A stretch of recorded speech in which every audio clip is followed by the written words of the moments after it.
UGC net మరియు TG set అలాగే AP set మరియు తదితర యూనివర్సిటీల పిహెచ్డి ఎంట్రన్స్ కోసం ప్రిపేర్ అవుతున్న అభ్యర్థులకు ఈ వీడియో చాలా బాగా ఉపయోగపడుతుంది. ముందుగా ఇందులో రీసెర్చ్ అప్టిట్యూడ్ గురించి వివరించడం జరుగుతుంది. మేము బై హ్యాండ్గా రాసినటువంటి రీసెర్చ్ అప్టిట్యూడ్ వల్ల మీ యొక్క స్కోర్ అనేది ఇంక్రీజ్ చేసుకోవచ్చు. మీకు ప్రిపరేషన్లో చాలా బాగా హెల్ప్ అవుతుంది. మేము ఒక పీడిఎఫ్ రెడీ చేసాం. ఆ పీడిఎఫ్ చూడండి, చాలా బాగుంటుంది. ఆ పీడిఎఫ్ తెలుగు అండ్ ఇంగ్లీష్లో కూడా రెడీ చేయడం జరిగింది. మీకు కంటెక్స్ట్ అనేది ఈజీగా అర్థమవడం కోసం మేము ఇలా చేయడం జరిగింది. ఈ తదుపరి ఒక చిన్న విషయాన్ని మీరు గమనించాలి. మీరు ఈ పీడిఎఫ్ కావాలనుకుంటే 9030904441 నంబర్కు ఫోన్పే కానీ గూగుల్ పే కానీ పేమెంట్ చేసి స్క్రీన్ షాట్ తీసి వాట్సాప్ చేస్తే మేము ఈ పీడిఎఫ్ను సెండ్ చేయడం జరుగుతుంది. టైప్స్ ఆఫ్ రీసెర్చ్లో టైప్స్ అంటే రకాలు, ఎన్ని రకాలు ఉన్నాయి రీసెర్చ్లో అని చెప్పేసి అనుకుంటాం. అలా నంబర్ ఆఫ్ టైప్స్ ఉంటాయి. ఇందులో నుంచి ఒక క్వశ్చన్ రావడం జరుగుతుంది ప్రతిసారి. మీరు అబ్జర్వ్ చేసినట్లయితే ఇక్కడ objective based research first one, తర్వాత application based research second one, and third వచ్చేసి logical based research, and fourth వచ్చేసి formulation and interaction based research అని చెప్పేసి అంటారు. మళ్ళీ ఇందులో టైప్స్ ఉంటాయి. ఎలా అంటే ఇప్పుడు ఆబ్జెక్టివ్ బేస్డ్ రీసెర్చ్ చూసినట్లయితే మీరు ఇక్కడ అందులో భాగంగా descriptive research and correlation research and explanatory research and explorative research and experimental research అనేటివి ఉన్నవి. ఇందులో భాగంగానే మళ్ళీ డిస్క్రిప్టివ్లో చూసినట్లయితే ex post facto research and historical research and analytical research ఇలా ఉన్నాయి.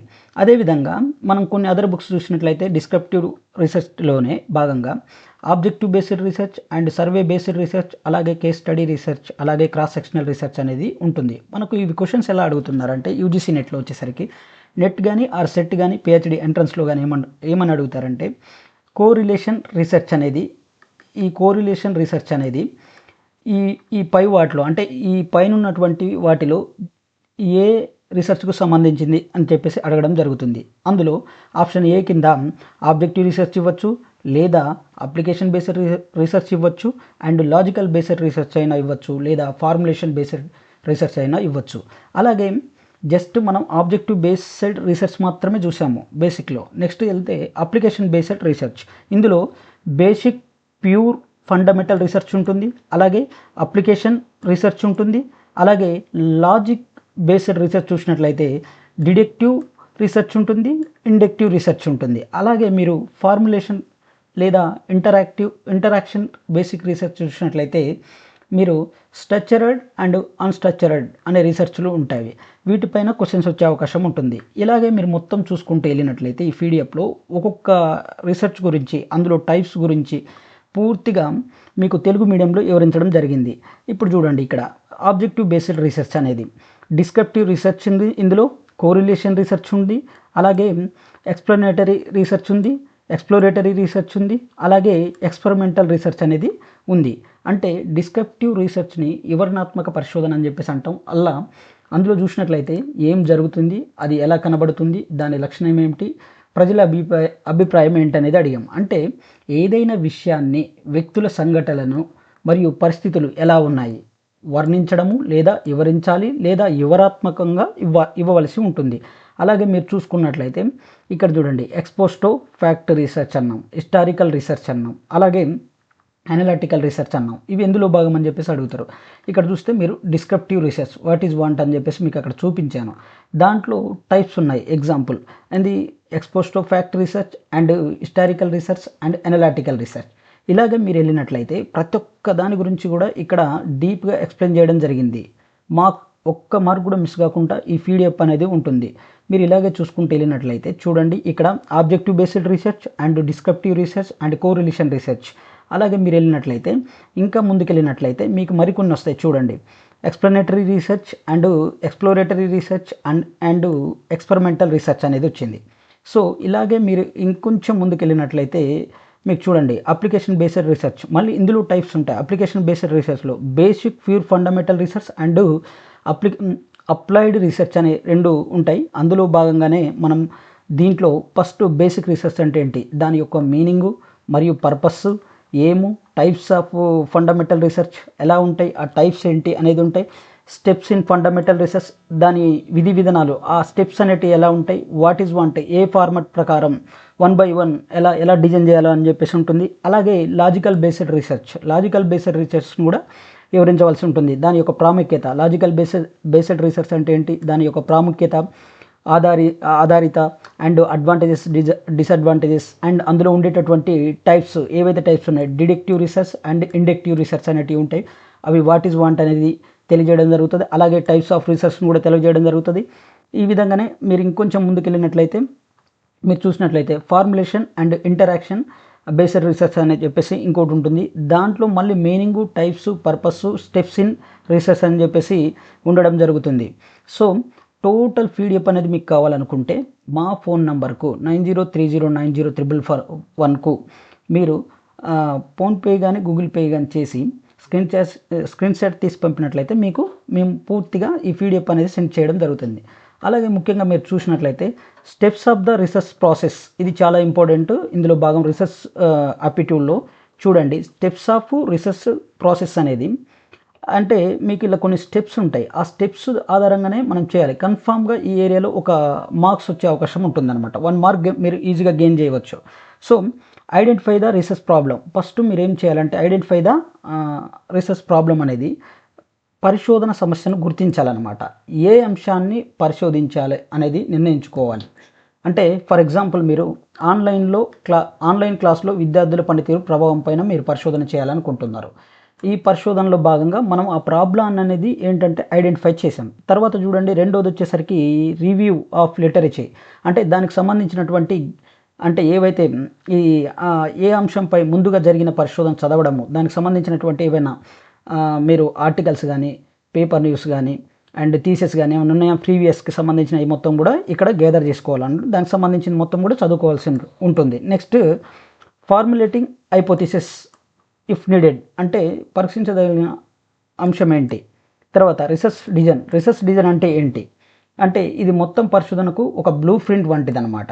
సో డేటా కలెక్షన్ అనేది మీరు కింది పద్ధతుల ద్వారా ప్రశ్న వల్లే అంటే క్వశ్చన్ మోడలా, ఇంటర్వ్యూ మోడలా, పరిశీలన పద్ధతి మోడలా, ప్రయోగాల ధోరణ అనేది కన్ఫర్మ్ చేసుకోవాలి. ఇది డేటా అనేది కలెక్షన్ చేసుకోవడం. డేటా అనాలిసిస్ అంటే మనం ఈ డేటా అనాలిసిస్ అనేది పూర్తిగా కూడా సంఖ్యాజాతి పద్ధతుల ద్వారా డేటాను సేకరిస్తాం.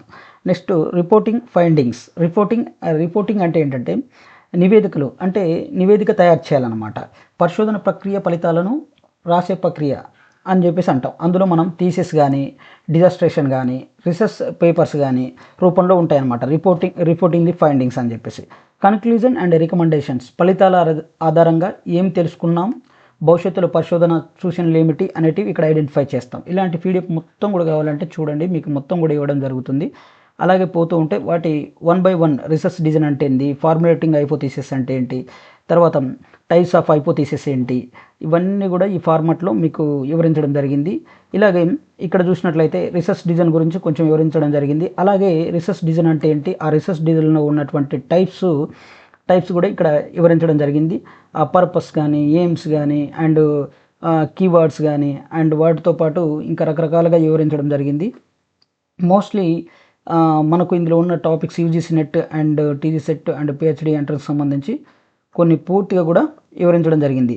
అలాగే వ్యాలిడిటీ, ఇది మోస్ట్ ఇంపార్టెంట్. అంటే వ్యాలిడిటీకి సంబంధించినటువంటి అంశాలు, ఈ వ్యాలిడిటీకి సంబంధించిన దాంట్లో మళ్ళీ how many types are there అని చెప్పేసి అంటారు. ఈ వ్యాలిడిటీలో మళ్ళీ మోర్ దెన్ టైప్స్ ఉంటాయి. ఈ టైప్స్ కూడా మీరు చదవాలి. ఈ వ్యాలిడిటీలో టైప్స్ చదివితే మీకు వ్యాలిడిటీలో ఉన్న అన్ని అంశాలు తెలిసిపోతాయి. అలాగే వ్యాలిడిటీ అండ్ రిలయబిలిటీ, ఈ రెండు కూడా చాలా ఇంపార్టెంట్. వాట్ ఈజ్ అంటే బిట్వీన్స్ డిఫరెన్స్ అని చెప్పేసి అడుగుతారు, ఇదొకటి. అలాగే మీరు వ్యాలిడిటీ అండ్ రిలయబిలిటీ అయిపోయిన తర్వాత నెక్స్ట్ వచ్చేసరికి మీరు వేరియబుల్స్ చూడాలి. Variables most important topics. And ఈ వేరియబుల్స్లో మళ్ళీ టైప్స్ ఆఫ్ వేరియబుల్స్ ఉంటాయి. ఈ టైప్స్ ఆఫ్ వేరియబుల్స్లో మీరు మళ్ళీ ఇందులో నుంచి టైప్స్ ఆఫ్ వేరియబుల్స్ నుంచి మళ్ళీ క్వశ్చన్స్ అడిగే అవకాశం ఉంటుంది. ఇవన్నీ కూడా చూసుకోవాలి. వీటితో పాటు మరికొన్ని అంశాలు ఏంటంటే ఇలా ముందుకెళ్ళినట్లయితే మీకు ఇంకొన్ని అంశాలు తెలుస్తాయి. వాటితో పాటు శాంప్లింగ్ అనేది చాలా ఇంపార్టెంట్. ఇది యూజీసీ నెట్లో ఒక 1 mark and PhD entrance and TG సెట్లో కూడా చాలా ఇంపార్టెంట్, కీలకమైన టాపిక్ శాంప్లింగ్ అనేది ఏంటి వాట్ ఈజ్ వాంట్ అనేది, అంటే శాంప్లింగ్ యొక్క మీనింగ్ తెలుసుకోవాలి, అసలు శాంప్లింగ్ని ఎందుకు ఎందుకు అవసరం అనేది చూసుకోవాలి, కొన్ని ముఖ్యమైన కీ పాయింట్స్ కూడా చూడాలి. వాటితో పాటు శాంప్లింగ్లో మళ్ళీ టైప్స్ ఆఫ్ శాంప్లింగ్స్ ఉంటాయి. ఆ శాంప్లింగ్లో టైప్స్ ఆఫ్ శాంప్లింగ్ నుంచి యూజీసీ నెట్ కానీ సెట్కి సంబంధించి కానీ ఒక మార్క్ వచ్చే అవకాశం ఉంటుంది ఇందులో నుంచి. సో ఇవి కూడా చూసుకోవాలి. అలాగే హైపోథీసిస్ చూసినట్లయితే హైపోథీసిస్ నుంచి టైప్స్ ఆఫ్ హైపోథీసిస్ అని చెప్పేసి అడుగుతారు. నల్ హైపోథీసిస్, ఆల్టర్నేటివ్ హైపోథీసిస్ అని చెప్పేసి ఉంటాయి. ఆ రెండింటి నుంచి కూడా మీకు క్వశ్చన్లు వచ్చే అవకాశాలు ఉంటాయి. అవి కూడా చూడండి. వాటితో పాటు మీరు ఇంకా ముందుకు వెళ్ళినట్లయితే నెక్స్ట్ అదర్ దెన్ ఎలా అంటే టైప్ 1 ఎర్రర్ అని, టైప్ 2 ఎర్రర్ అని, ఇలా మళ్ళీ వీటిపైన కూడా క్వశ్చన్స్ వచ్చే అవకాశం ఉంటుంది. అందులో ఎస్పెషల్లీ ఇక్కడ చూడండి, మనకు వీటి యాల్విస్ని కూడా అడగడం జరుగుతుంది. అంటే టైప్ 1 ఎర్రర్ యొక్క యాల్విస్ని మరియు టైప్ 2 ఎర్రర్కు సంబంధించినటువంటి యాల్విస్ని కూడా అడగడం జరుగుతుంది. అలాగే మీరు ఇంకొంచెం ముందుకు వెళ్ళినట్లయితే ఫార్మాటిక్ టెస్ట్ అండ్ నాన్ ఫార్మాటిక్ టెస్ట్ అని చెప్పేసి ఉంటుంది. ఈ రెండింటి నుంచి కూడా మీకు క్వశ్చన్ పడే అవకాశం ఉంటుంది. ఈ రెండింటిని కూడా వ్యత్యాసాలతో మీరు చూడవలసి ఉంటుంది. ఎలా ఈ ఫార్మాటిక్ టెస్ట్లో, ఇందులో ఫార్మాటిక్ టెస్ట్లో మళ్ళీ మీకు T test and F test, అలాగే నెక్స్ట్ వెళ్తే టీ టెస్ట్కి ఎఫ్ టెస్ట్కి మధ్య ఉన్నటువంటి,